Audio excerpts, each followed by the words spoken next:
All right, so this is for my blue group.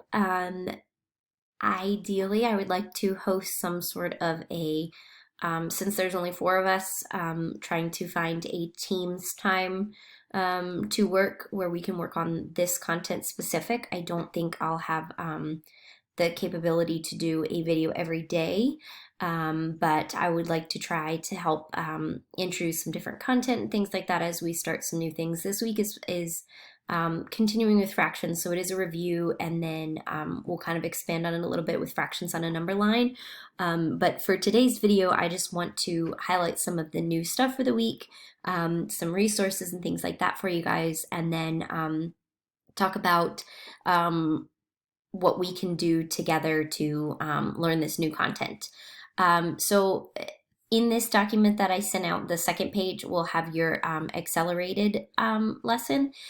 Each week I'm going to start with a fluency activity or suggested activity for fluency because that's such a critical skill moving into third grade next year, where you'll be doing the fourth grade content. Is you'll be doing double digit, triple digit multiplication, things like that. And if you don't have your basic facts down, it's just going to take so much longer. So we want to be fluent in those facts in a variety of ways. So whether it's on a timed test, whether it is on flashcards, whether it is through an app, whether it's making sure I know all of my fives first, which instead of having to count by fives, I need to know what 5 times 3 is.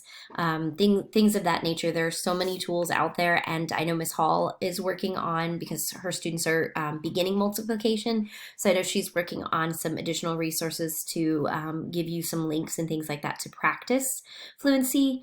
On your choice board today, what I had was 3 different fluency activities. So a basic one where you divide playing cards between you and a partner, hold the cards face down, laying them down at the same time. First person to say the correct product wins. You could do this with yourself if it's just you, or with a sibling, or with a parent, but you want to try to beat them. So parents, don't go easy on your kids here.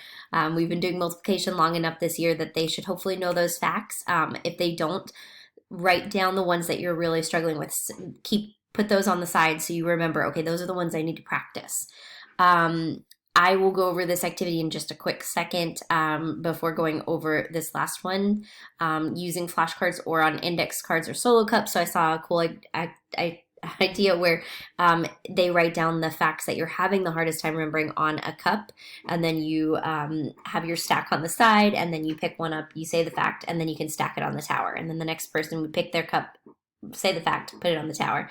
If you don't know the fact, you have to put it on the bottom of the pile so that the fact will come back up again. And then if some of your cups fall, then any of those that fall you have to put back on the pile and re-practice those facts also.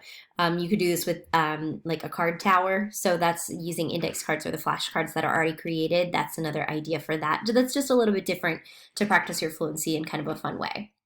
This activity right here, I did blow up as best as I could. You can see it's a little bit blurry, but it is going to be a critical thinking one. So if you feel really fluent in all your math facts, this is going to be one that I'm going to suggest that gives you a bit of a challenge to think differently about your numbers. So here, similar to that problem last week where you have all 9 cards, 0 through 9, or in this case we would have 10, you're going to only use each digit once. So if I put a 2 here, 2 times 5 equals 10, well then I would have just used the number 2, the number 1, and the number 0. So 1 cannot be used anywhere else in the puzzle.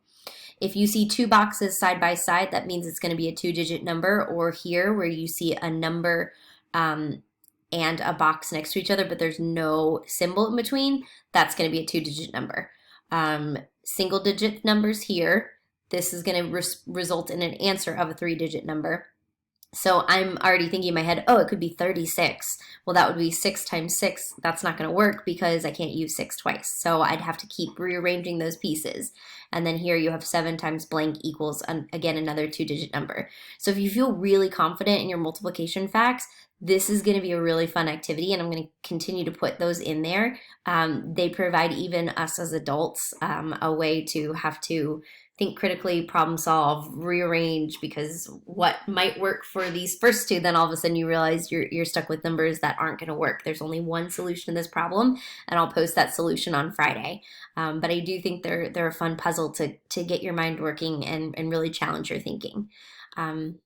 So as I said, this week we are going to be reviewing basic fractions. We had kind of started that and before this all happened, and then we wrapped up our unit 4, which was on shapes and introduction to fractions, and then went back to area and perimeter for a little bit to review for the test, and then unit 5 they kind of readjusted, so unit 5 is all fractions. So it's good to kind of take the time to relearn what a basic fraction is. So we're going to spend just the beginning of the week on that. So there are some BrainPop Junior videos on more fractions is going to be a good one that talks about numerator to denominator. Here's fractions of a whole that we talked about. I added a couple other YouTube links in here. This is a great Khan Academy video that talks about fractions. Here I think we have the Number Rock song, which they're always fun to watch. Let's see what else we have on here. I added, oops, sorry, that was the same one. Again, based on feedback, it was needing some more templates, some practice pages. If you have the workbooks, obviously feel free to follow along. Otherwise, this Common Core Sheets is a site that just gives some kind of, it used to be called math worksheets, but they changed it to Common Core Worksheets in the last little while, but it's got everything that you could need. I linked the direct ones to fractions. There's a flashcards options, one at a time, and create a new sheet. Basically what you would want to do is there's 10 different versions of this sheet. So there are already some that are created, and then you can just create a new sheet if there's something else that you want to see a variety of.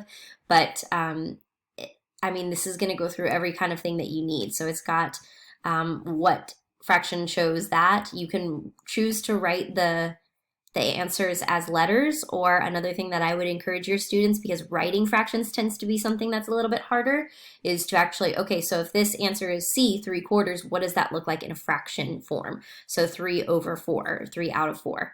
Making sure that we have the numerator and the denominator in the correct order. A lot of times we flip those, or we will say 3 out of 1 because there's one piece left over. So there's a lot of common misconceptions with some basic fractions that's going to be good to review. So going back to that page, I just want to take a quick second. So it goes through, it'll have naming fractions, determining the name of a fraction. Here's some more. This is writing fractions. So again, what I was just saying, that good practice of writing identifying fractions, so they're going to be listed here, which one shows that. So there's a wide variety. Partitioning shapes into fractions is going to be a good critical skill that they need to know, making sure that they can make the parts as equal as possible. These shapes have already been partitioned, so talk if they are equal or not equal. What are some things you can kind of see. I'm trying to, there we go. You can see this one. A lot of the students will say these circles are equal, but then we have to be careful. This piece on the end is not going to be the same size as this one here. So you've got a variety there that you have to be careful about when talking about partitioning equally. And then I added another one. So this is Math Aids, is another very similar site that has ways to create your fractions. Let's just get out of that. So the fractions 2, 3, 4, and 8 will always be included. You can also add, if you want to talk about sevenths or twelfths or fifths or sixths, add those in there. Do you want them to be pie shapes, rectangular, triangular, randomly use all of them? Do you want them to so here I'm just going to do a combo. So it walks you through various steps for you. You can create a message or a title, and then you just click create it down at the bottom. And then it's going to actually make you your own, sorry for all the ads, that's what you get for free websites. It'll just give you, again, more practice pages to continue doing. So that was in response to the request for some of those. And then I've also got Nearpod, which is an app that our students, especially in Blue Group, should be familiar with. They a lot of times we'll start our week when I'm introducing a new concept to our on-level students. I will have this for them to start learning a new concept independently, and then we come to group and we discuss it. So you'll just go to nearpod.com, And let's make sure it logs in as, okay, good. So you'll just enter in the code here, NJAQP.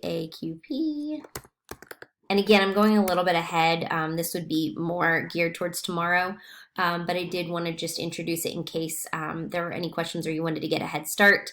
You'd put in your name and join the session, and it is a student-paced lesson, so they'll be able to just go through. It tells them the objectives. There's going to be some questions that they can answer throughout and go through, and it will teach them some of the concepts. There's videos, there's quizzes and things like that throughout, and then anything that they do, I receive feedback on that, so I would get a response to that and see where any misconceptions lie. So this is going to be a great one if you need them to do something a little more independently and you're not able to instruct them at the moment. This is something that's great for them to do. The last thing I wanted to show you was going to be quizzes. It is spelled Q-U-I-Z-I-Z-Z. However, when students are going to do this, they know to go to join my quiz. And what I'll be able to, so here we go, joinmyquiz.com. What I'll be able to do is I will send out a list of codes, in particular with some ideas for the week. I might not be able to get one for every single topic this week, or I might just focus on sending out one to you guys today so you have it to practice your fluency. But they'll get the topic and the code, and then just like in Kahoot or in Nearpod, you'll enter the game code, join, and this is going to be a good way, an extra way to practice your fluency. This particular quiz is anyway. You'll start, again, this is all student-led. Don't need to create an account.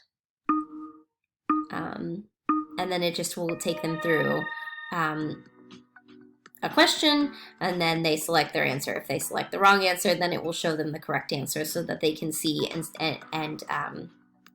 check that. Then at the very end, it will give them a total score, and it will show me, again, to what facts. It will show them also all of their results at the very end of it, so you can go back and say, oh, we missed that one. Do you know that factor? Do we need to still practice that? So those are some resources that I'm going to start with today. I'll go through numbers, fractions on a number line later in the week, and I hope that this tutorial was helpful.